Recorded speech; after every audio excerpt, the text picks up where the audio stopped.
Assalamualaikum warahmatullahi wabarakatuh. Halo semuanya, ketemu lagi dengan Kak Ferdi, dan di video kali ini kita ada request nih dari salah satu teman kita, yaitu dari Kak Riki TSA ya. Wah, mantap Kak, request teorema Brahma-Gupta pada lingkaran. Oke, mungkin maksudnya adalah teorema Brahma-Gupta ya teman-teman ya. Jadi di video kali ini kita akan coba ngebahas apa itu teorema Brahma-Gupta, yang sebenarnya kalau saya sendiri nyebutnya adalah formula Brahma-Gupta gitu ya. Oke, tanpa lama-lama kita langsung cek videonya. Jadi teman-teman, Brahma-Gupta itu sebenarnya adalah nama ilmuwan ya, matematikawan di zaman dulu ya. Dia berasal dari India dan hidup di abad ke-7. Lahirnya sih masih abad ke-6 di tahun 590-an, cuman meninggal di tahun 600-an ya, sudah masuk ke abad ke-7 gitu ya. Nah, salah satu karyanya yang terkenal adalah formula Brahma-Gupta, teman-teman. Apa itu formula Apa itu formula Brahma-Gupta?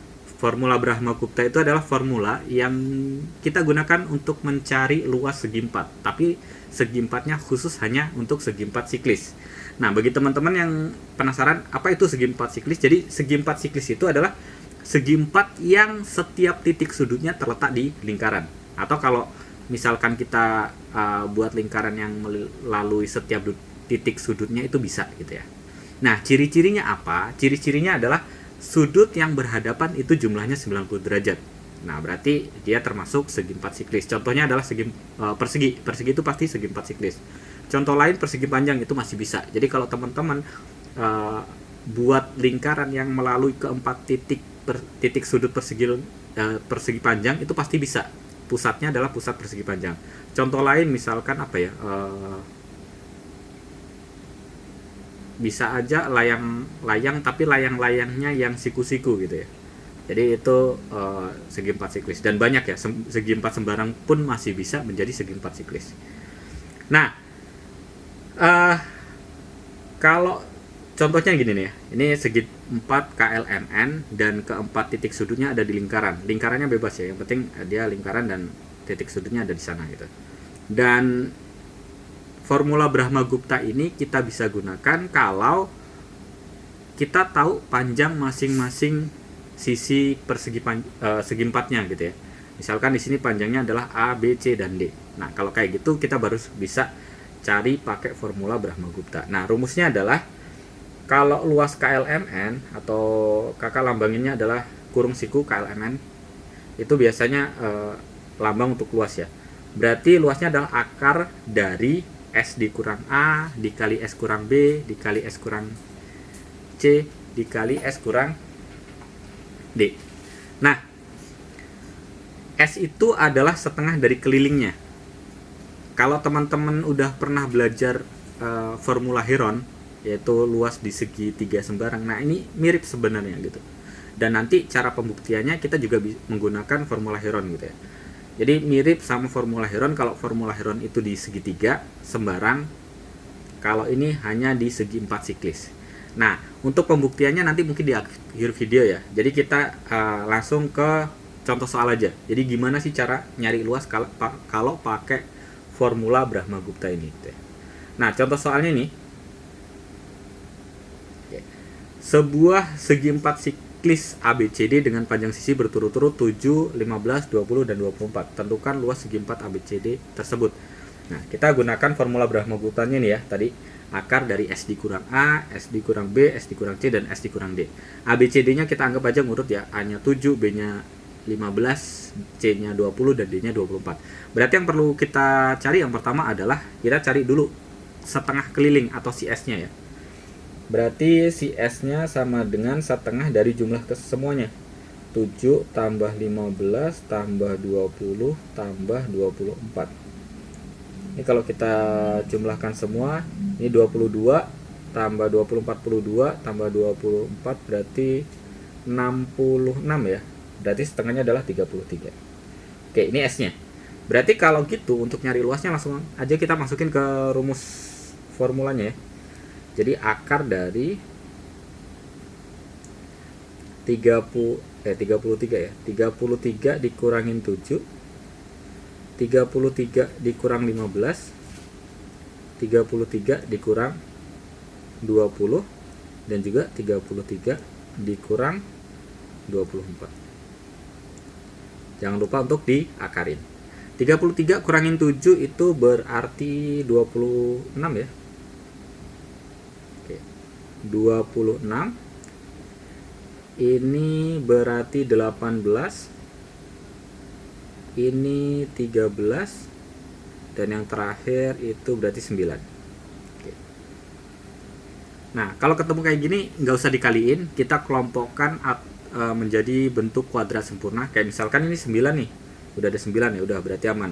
26 kita pecah aja jadi 2 kali 13, kemudian 18 kita pecah jadi 2 kali 9. Berarti kalau kita sederhanakan jadi gini, 2 kali 13, 2 kali 9, 13 nya tetap, 9 nya tetap. Sehingga kalau kita kelompokkan lagi, berarti ini jadi 2 kuadrat karena ada 2 ya, kali 13 kuadrat dikali 9 kuadrat. Sehingga kalau diakarin kuadratnya hilang ya, atau pangkatnya kita bagi 2, berarti jadi 2 kali 13 kali 9, berarti sama kayak 13 dikali 18. Nah, berapa tuh?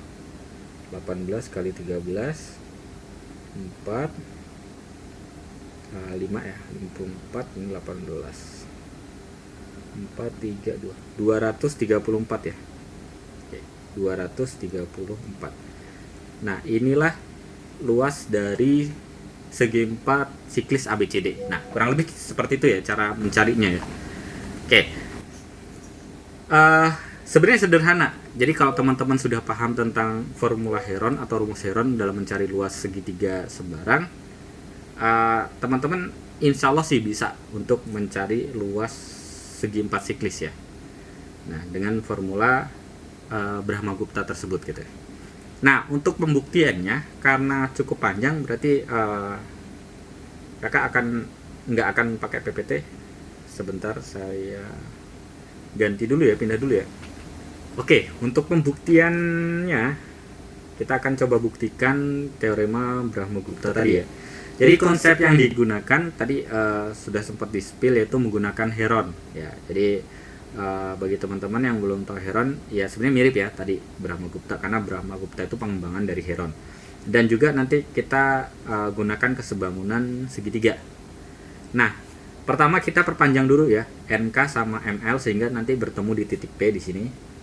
Nah, kita misalkan aja panjang PN-nya itu sebagai X, PN-nya itu sebagai X, dan PM-nya sebagai Y ya. Nah, kan tadi segi 4 siklis itu kalau segi 4 yang si sudut berhadapannya jumlahnya 180.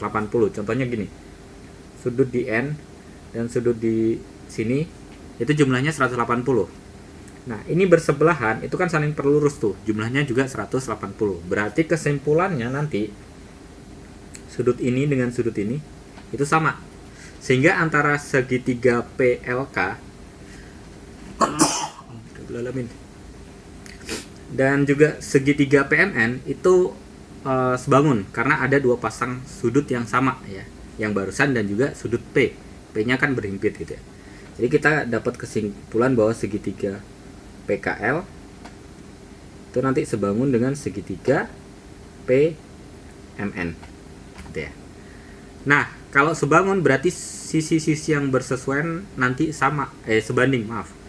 Misalkan antara KL dengan MN sebanding dengan PL dengan PN dan PK dengan PM. Nah, seperti itu. Sehingga kalau kita tuliskan perbandingannya berarti ini A per C sebanding dengan PL-nya berarti adalah Y dikurang B ya. Y kurang B per X akan sama dengan X kurang D per Y. Nah, gitu. Nanti ini kita gunakan untuk mencari luas ya, luas bagiannya dan juga substitusi. Nah, pertama kita mencari luas segitiga PMN ya. Berarti kan kalau luas segitiga PMN nanti kan luas segitiga kalau pakai heron berarti kan akar. Bedanya kalau tadi kan akar S dikurang A, S kurang B, S kurang C, dan S kurang D. Kalau segitiga kan sisinya cuma ada 3 ya, berarti yang satunya nggak dikurangin, berarti S dikurang A, S kurang B, S kurang C. Oke. Nah, segitiganya itu berarti segitiga yang besar. Tadi berarti sisinya adalah X, Y, dan C. Berarti S-nya adalah setengah dari X, Y, dan C. Berarti nanti ketika kita sederhanakan, nanti masing-masing itu dibagi 2. Sehingga kalau kita akarin, jadi kan kalau dikalikan jadi 1/16 ya. Kalau diakarin berarti jadi 1/4. Berarti nanti luas segitiga PMN ini saya singkat aja ya. Nanti ketika sudah disederhanakan jadinya gini ya, 1/4 akar X tambah Y tambah C, X tambah Y kurang C, X tambah C kurang Y, dan Y tambah C kurang X. Nah, kurang lebih seperti itu. Nah, gunanya kesebangunan ini nanti untuk substitusi, dan gunanya lagi adalah kalau segitiga sebangun, bukan hanya segitiga ya, apapun bangun datar yang sebangun, perbandingan luasnya akan sama dengan kuadrat dari perbandingan sisinya. Berarti kalau kita ngebandingin antara segitiga PKL dan PMN, berarti luas PKL dibandingin dengan PMN nanti akan sama dengan A kuadrat per C kuadrat. Sehingga kalau kita mau nyari luas KLMN, berarti kan selisihnya ya. Berarti luas KLMN akan sama dengan selisihnya, berarti C kuadrat dikurangin A kuadrat dibagi dengan C kuadrat dikali luas segitiga PMN. Nah, kurang lebih seperti itu ya untuk mencari nanti luas yang kita cari. Oke. Nah, selanjutnya berdasarkan kesebangunan ini yang ini, oke, kita bisa sederhanakan. Misalkan kita dari yang ini dan ini ya, dari ini berarti kalau kita kalikan jadinya adalah AX di sama dengan CY min BC. Kemudian kalau antara ini dan ini berarti jadinya adalah AY sama dengan CX dikurang CD. Nah, di persamaan yang pertama itu ada X tambah Y, nanti ada yang bagian X kurang Y atau Y kurang X nya ya, yang ini nih. Ini X kurang Y, ini Y kurang X. Karena X dan Y ini adalah variabel baru yang kita misalkan barusan ya, sedangkan kita akan membuktikan hubungan antara A, B, C, dan D. Jadi kita harus menghilangkan itu. Dengan cara apa? Substitusi. Jadi gimana caranya kita bisa dapat X tambah Y atau X kurang Y gitu ya. Nah, kalau keduanya dijumlahkan, kita dapat gini. A X tambah Y sama dengan C X tambah Y dikurang C B tambah D. Nah, ini kalau disederhanakan ntar jadinya kan misalkan kita pindah ruas ya, sederhananya gitu aja deh ya.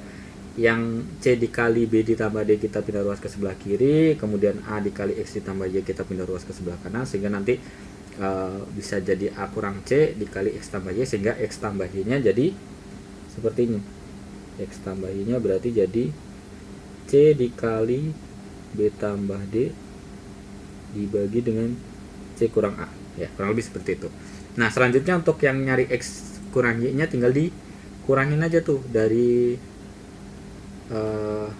kedua persamaan ini gitu ya, sehingga kalau dikurangin nanti kita dapat X kurang Y, sebentar, kan berarti jadi A ini jadi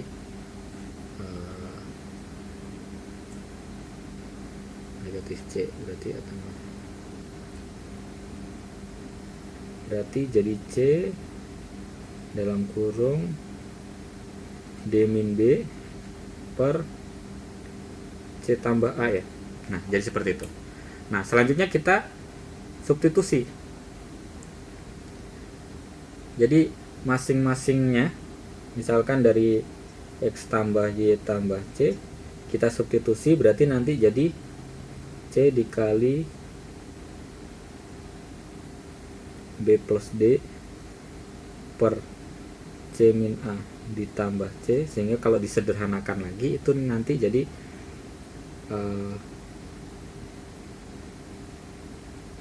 C nya keluar, berarti ya C nya keluar.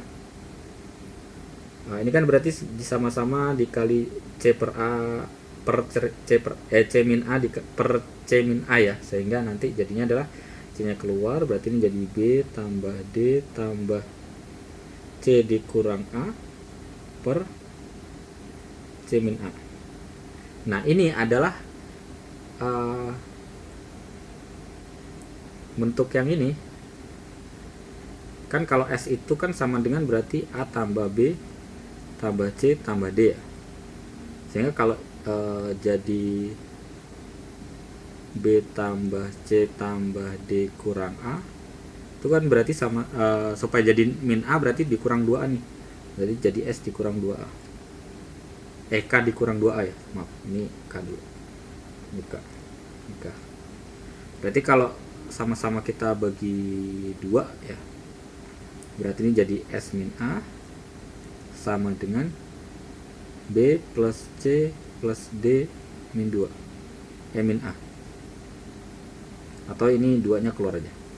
Berarti B tambah C tambah D dikurang A itu sama dengan 2 kali S dikurang A. Sehingga bentuk yang ini, maaf saya hapus dulu. Sehingga bentuk yang ini jadi 2C dalam kurung S min A per C min A. Nanti lanjut, berarti yang selanjutnya adalah X plus Y min C. Berarti kan nanti dikurang ini ya, dikurang penyebutnya ya, dikurang C min A, berarti jadi A tambah B tambah D dikurang C, berarti ini ntar jadi 2C S dikurang C per C min A, yang X plus C min Y ya, berarti kita substitusikan yang kedua ya, berarti nanti jadi 2C, nanti kan berarti jadi D min B, bawahnya C tambah A, berarti S min B, kemudian yang terakhir Y plus C min X, berarti ini kan dikurang ya, oh ini pernya per C plus A, yang ini jadi 2C, nanti jadi S min D per C plus A. Sehingga kalau kita substitusikan ke bentuk yang pertama tadi, ke bentuk ini ya, ke bentuk yang ini, berarti menjadi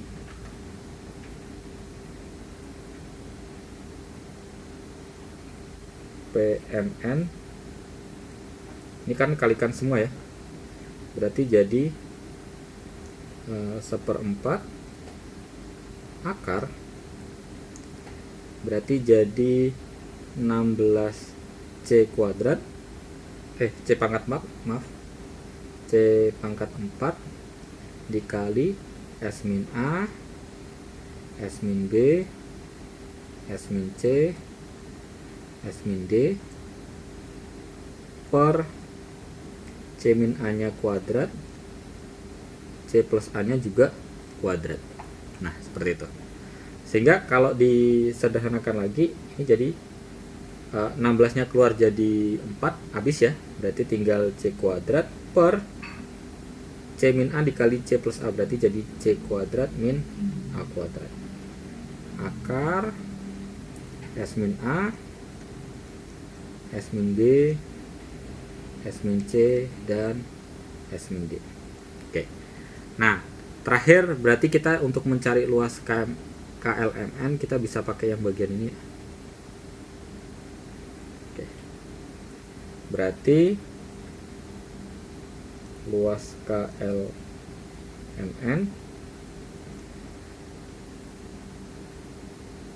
ini dikalikan yang bagian ini ya, yang ini Nanti kalau dikalikan ini kan habis jadi 1, berarti tinggal akar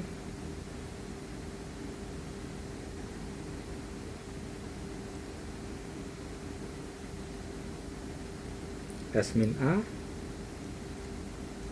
S min B, S min C, dan S min D. Oke, itu tadi pembuktian untuk formula Brahmagupta ya teman-teman ya. Memang cukup panjang dan itu bukan satu-satunya alternatif pembuktian. Ada lagi misalkan menggunakan konsep trigonometri ya, mencari luas menggunakan aturan sin. Itu kan bisa juga gitu. Dan itu bisa juga untuk membuktikan si formula Brahmagupta ini gitu. Nah, paling enggak dengan tadi yang sudah Kakak tampilkan ya, itu salah satu alternatif pembuktian dan semoga aja itu bisa menambah wawasan teman-teman sehingga ketika belajar itu jadi lebih mudah mengingatnya gitu ya. Oke, mungkin cukup sekian untuk video kali ini, semoga bermanfaat. Jangan lupa untuk dukung terus channel kita dengan cara like, komen, dan subscribe, dan juga jangan lupa untuk share video ini kalau teman-teman ngerasa video ini bermanfaat ya. Dan kalau ada requestan lagi teman-teman materi yang ingin dibahas, silahkan tinggalkan komentar di bawah ya. Oke, sampai bertemu lagi di video selanjutnya. Wassalamualaikum warahmatullahi wabarakatuh.